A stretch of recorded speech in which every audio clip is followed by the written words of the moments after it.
بسم اللہ الرحمن الرحیم۔ السلام علیکم ورحمۃ اللہ وبرکاتہ۔ آج ہم آپ کے ساتھ ایک ایسا واقعہ بیان کرنے جا رہے ہیں جو حضرت محمد مصطفیٰ صلی اللہ علیہ وآلہ وسلم کی زندگی کا نہایت ہی اہم اور دردناک واقعہ ہے۔ یہ قصہ ہمیں سکھاتا ہے کہ صبر، دعا اور اللہ پر بھروسہ ہی مومن کا اصل ہتھیار ہے۔ آئیے سنتے ہیں سفر طائف کا یہ ایمان افروز واقعہ۔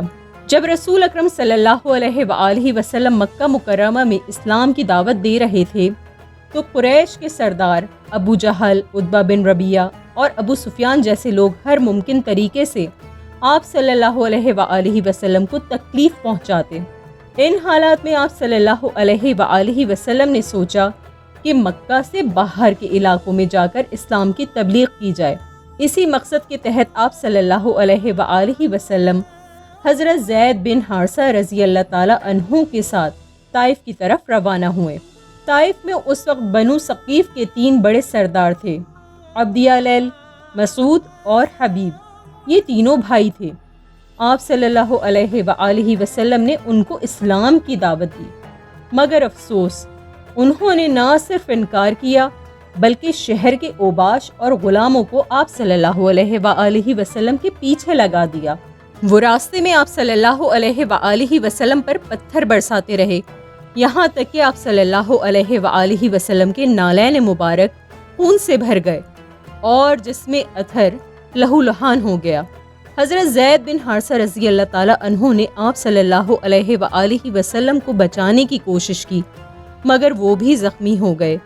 انتہائی دکھ اور تھکن کی حالت میں آپ صلی اللہ علیہ وآلہ وسلم باغ عتبہ و شیبہ بن ربیعہ، جو کہ قریش کے سرداروں کا باغ تھا، اس میں تشریف لے گئے۔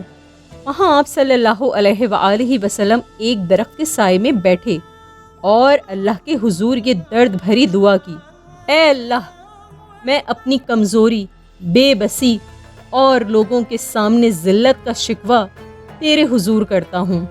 اگر تو مجھ سے ناراض نہیں ہے تو مجھے کوئی پرواہ نہیں، لیکن تیری عافیت ہی میرے لیے زیادہ کشادہ ہے۔ اسی دوران عتبہ و شیبہ نے اپنے عیسائی غلام اداس کو انگور پیش کرنے کے لیے وہاں بھیجا۔